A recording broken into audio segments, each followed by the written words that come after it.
Halo co-friends, pada soal ini kita diberikan tiga buah muatan yang membentuk segitiga sama sisi seperti pada gambar. Nah, kita diberitahu bahwa muatan satu bermuatan positif 1 mikrokolom, serta muatan 2 dan muatan 3 sama-sama bermuatan negatif 2 mikrokolom.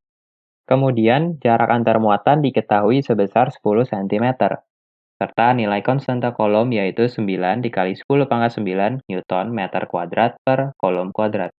Kemudian kita diminta untuk mencari berapakah besar dari resultan gaya kolom pada muatan Q1 atau besar dari vektor F1.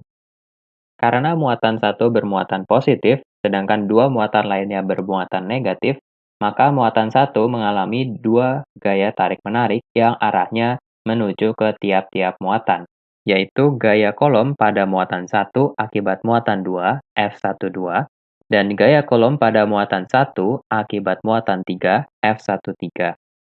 Atau kita gambarkan kembali di sebelah sini, di mana vektor-vektor F12 dan F13 membentuk sudut sebesar 60 derajat karena bentuk geometrisnya yang merupakan salah satu sudut dari segitiga sama sisi.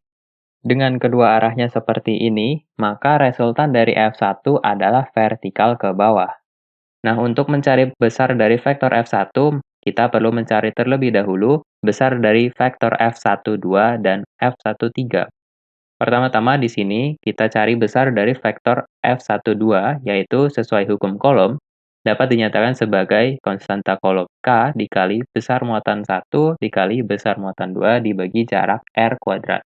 Kemudian kita masukkan informasi yang diketahui, kemudian kita juga ubah dari mikrokolom menjadi kolom dengan dikalikan dengan 10 pangkat minus 6 di sini.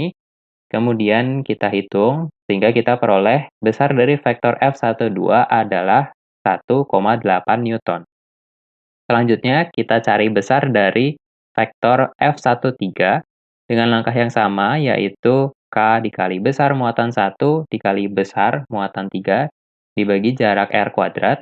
Kemudian kita substitusikan kembali nilai-nilai yang diketahui, dan setelah kita hitung, kita peroleh besar dari vektor F13 adalah 1,8 Newton.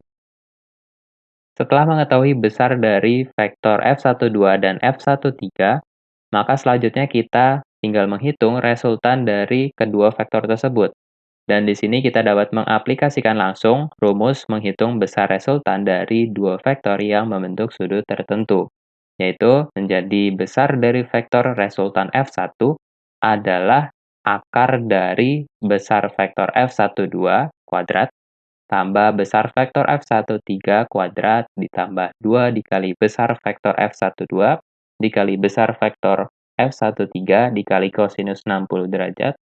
Kemudian kita substitusikan nilai-nilainya menjadi akar dari 1,8 kuadrat ditambah 1,8 kuadrat ditambah 2 dikali 1,8 dikali 1,8 dikali kosinus 60 derajat. Dan kita dapat mengeluarkan 1,8 kuadrat dari dalam akar, maka menjadi 1,8 dikali akar dari 1 plus 1 plus 2 cos 60 derajat. Dengan cos 60 derajat bernilai 1/2 atau setengah, maka hasil akhirnya adalah 1,8 akar 3. Maka besar resultan gaya kolom pada muatan Q1 adalah delta atau D, yaitu 1,8 akar 3. Baik, sampai jumpa di soal berikutnya.